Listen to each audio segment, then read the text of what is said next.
Welcome back to the channel once again, guys. Podcast number 2. Well, actually, no, number 3. Number 2 for number 2 for tonight. Yeah. Real quick, we're going to touch on something. I'm an avid YouTube watcher, just like everybody else is, just like Jacob. Yep. There are quite a few different mechanic channels out there, which is great. There's plenty of room for all of us. One has pushed my buttons probably too far. Once again, I'm not going to name no names. Nope. We're not nowhere near on the level to do that. Even if, like I said earlier, if we had 6 million subscribers, I still wouldn't do it. No. Guys, all car manufacturers are getting bad raps right now. It don't matter what company it is. It's like I don't like Ford. I used to work for Ford. I have a Ford sitting right there. Yep. But I don't like them. And it's a personal reason. It's not. As a matter of fact, the reason why I don't like them, they don't even make the part anymore. And that was the 543 valve. Personally, myself, it's probably the worst V8 they've ever made. Mm-hmm. And the 463 valve was a little bit better. Still notorious for breaking valve springs, but the nice thing about these overhead cam engines, they're easy to change. And you for us, you can get aftermarket that beefs it up, so you don't have to worry about it. And that's another point with different cars from manufacturers having certain issues. And if you talk to a mechanic and they tell you these are the main issues that these cars have, you can usually buy something aftermarket that replaces it and basically upgrades it so it's not going to break. Right. I'm going to touch on this real quick. There's a lot of people out there that hate CVT transmissions. Well, I'm going to tell you right now. I'm just going to be straight up honest with you. If you own anything probably 2015 and newer, well, they had CVTs in the late 90s. 92, 94. Yeah, early 90s. Yeah. Nissan started pushing them out in 92. I think it was 94 is when they started CVT. Yeah. But if you own anything 2015 and newer, probably got a CVT. Most likely. And it's automatic. It's more than likely a CVT. Yep. Constant velocity transmissions are actually the way to go. You stop and look at a particular car called a Demon. Yeah. CVT. That's why they went automatic. The GT500, the new Shelby GT500. Mm-hmm. That 10-speed auto that's in the GT, the Mustang GT, they're CVTs, guys. Get over it. Yep. You know, one of our favorite car manufacturers is Nissan. And we hear a lot of flack about, matter of fact, and it touches on this YouTuber, going off saying this is the reason why Nissan's going bankrupt. Well, number one, Nissan's not going bankrupt. Yes, they're struggling. Really we will bad. say that. Really bad. Like losing, 25,000 jobs? Right. What was it, 2018? Yeah. And right now it's not helping either with COVID, but everybody bashes those CVT transmissions, say they're the worst things in the world. Well, if you maintenance them and actually know when to get the transmission service. I have 2011 Altima. It has the background, what is it called? Carfax report. Yeah, it has a Carfax report where the previous owner maintenance the transmission on time every time. 60,000, 120,000. That was what, almost 150,000. Yeah, it's almost 150,000, and I have had no issues with my transmission.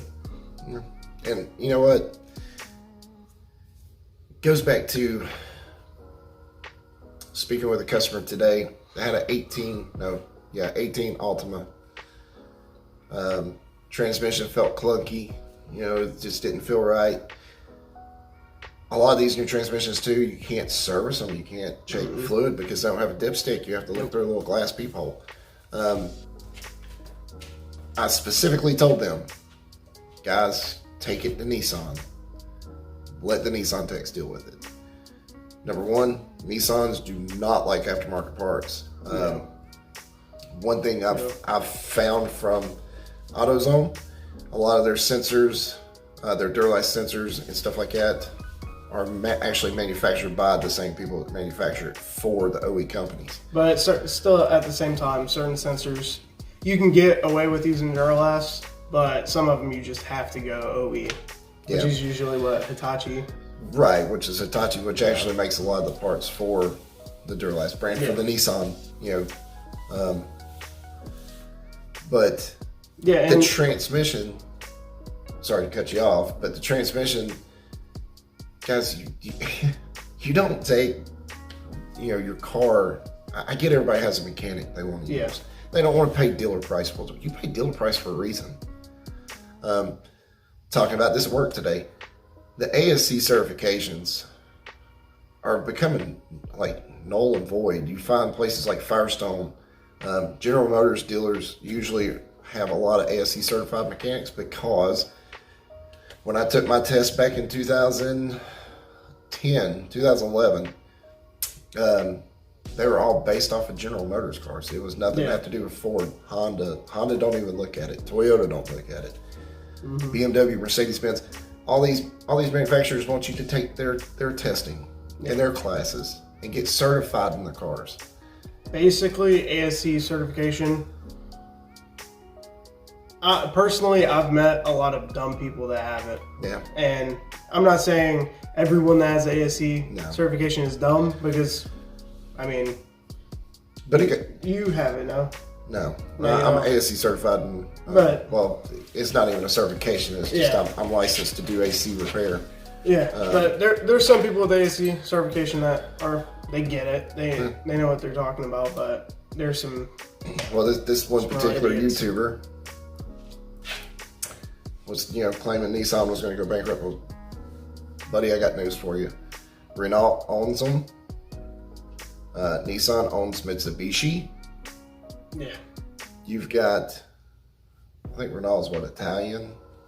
Yeah, I think so. It's overseas somewhere. Yeah, but it's a big European company. Yeah, it's a big European car manufacturer. They've got enough of backing to keep this car company alive for a long time. With new stuff coming out like the 400Z, the new Sentra, the new Altima. Well, now it's a year-old Altima. New Rogue. Yeah, the new Rogue coming out. They just released the kicks. And you got the Juke coming back. They're talking about pulling the Maxima to free up space for the Altima to kind of shine a little bit better. Yeah, because you stop and look at the specs. The interior specs, the Altima is actually bigger. Yep. Interior-wise. The only difference is the Altima only comes with the 2.5 and the 2-liter turbo. Yeah. And then you can get the 2.5 all-wheel drive, and the 2-liter turbo is only front-wheel drive, right? Yeah, the turbo is unfortunately. And the only difference between the two is the Altima is a little bit bigger. The Maxima is their sports car. It has the 3.5 liter. It's their sport sedan. VE35 or a variation of the VQ35. Yeah. It's the single throttle body version. It's a 300 horsepower family car. Yeah, which is pretty cool.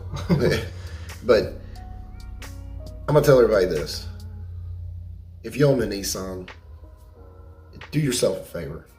No, not even that. No matter what car you own, if it comes to having to maintenance your transmission, do not get some corner shop to do it, and they get you to go to a parts store and buy CVT transmission fluid, and that's what they use inside of it. Yep. It's most likely going to fail, and that's where the statistics really get kind of hazy because you take it to a dealer, they're going to use the specific transmission fluid for your car. Yeah, it came from the factory. Yeah, and it's going to be completely fine. Right.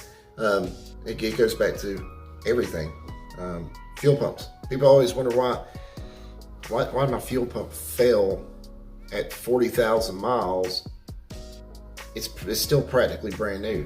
My first question to you is, do you run that car under a quarter of a tank quite often? Yep. And I always get, I only have $5 or $10 to put in the gas tank. Well, you know what? Anything past a quarter of a tank on any car, I don't care what it is. The fuel pump overheats. Because the fuel inside of the tank cools off the fuel pump. Yep. That's like one of the day one things you learn. Yeah, well, Or and week fuel one management, things, yeah. You know, That's like I'd say probably like 90% of fuel pump issues is Because running. the owner. Yeah, because the owner running the car low on fuel. and I'm not trying to bash anybody out there. Trust me, I've been in your shoes. Hulk, our 04 Ram 1500. No, yeah. The transmission hadn't been serviced yet, and it's got 120,000 miles on it. And it's really clunky. Yeah, I mean, Go figure why. yeah, I mean, it's also a Ram, but luckily we have a 2004, so it falls out of that transmission era. And the rear end, it's time for the rear end to be serviced. Yeah, definitely. I'm I sure it's just- probably. I work 50 plus hours a week. I don't have time. You know, the wife works 40 plus hours a week. Which we'll end up servicing it, and we'll probably bring you guys along Yep. because we're planning on getting rid of it very soon. Yep. Got to make room for a 4-door SUV. Ugh, I hate saying those 3 letters. I really do. That's something I can't stand. But get back on it. You know, this certain YouTuber Is very biased. you know, very, you know, Very, very biased. he's a Toyota lover. Without giving it away too much here, I honestly think Toyota's paid him off to, you know, show his 2 million subscribers to, you know, hey, buy Toyota. Yeah. Toyota's one of the worst cars on the market right now. I've seen a couple new ones sitting on the side of the road broke down. I mean, I've got a 95 sitting over here. We're about to rebuild the engine on because they didn't manufacture an oil pump correctly. Yeah. And once again, it had nothing to do with me changing the oil every 3,000 miles. No, but if we would have known about the recall sooner, we could have changed out the oil pump and not had any issues out of it. Right. It's got a newer higher flow. Yeah. Picks up the oil a little bit lower than what the factory one did. But you know what? We messed up. Now we pay the consequence. And that's what everybody does nowadays is they don't really care about maintaining their car because it's a brand new car, it'll last, you know. Or they're way too busy to go to the shop and it's too expensive or whatever. I get people asking me all the time, why I got a, you know, cylinder 5 and cylinder 3 and cylinder 1 misfire. When's the last time? This don't always solve it, so trust me, we'll probably run across this somewhere in these videos. When's the last time you did a tune-up on the car? Never done one. Well, how many miles are on the car? 175,000. Well, you know, you have iridium plugs, and you know they only last 100,000 miles. So Depending I on would probably start there. how hard you drive it. Yeah, and then you have people driving these Nissans or Fords or Toyota, whatever it is. They drive these CVT transmissions up to 120,000 miles. Yeah, and like then it way goes over, out. Yeah, way over the first maintenance. Yeah, it goes out, and they're over here like, oh, well, I bought a lemon. Yeah, this brand sucks or whatever. No, you didn't buy a lemon. You didn't maintenance your car properly. Right. I mean, it drives me crazy because we're dealing with a friend of ours Mustang today. You know, popped a P0430, which is a catalyst efficiency below threshold. O2 sensor, not a catalytic converter. Everybody's so quick to point back to the CAT on that one. And 9 times out of 10, it's not. It's an O2 sensor. Yep. So guys, I'm not telling you not to go to your mechanic. When you do, tell them you want original equipment stuff as far as fluids and stuff go. Make sure to do your own research before you just hand over your keys and tell them to have at it. Yeah, because Make sure you do your own research. there's a lot of great mechanics out there, and I know quite a few of them because we talk quite often. And I love these guys, just like we love y'all. We just want y'all to watch out for yourself. Yep. And we're going to wrap this video up. We got some other stuff to do. Guys, once again, we love you. Always remember, dream big.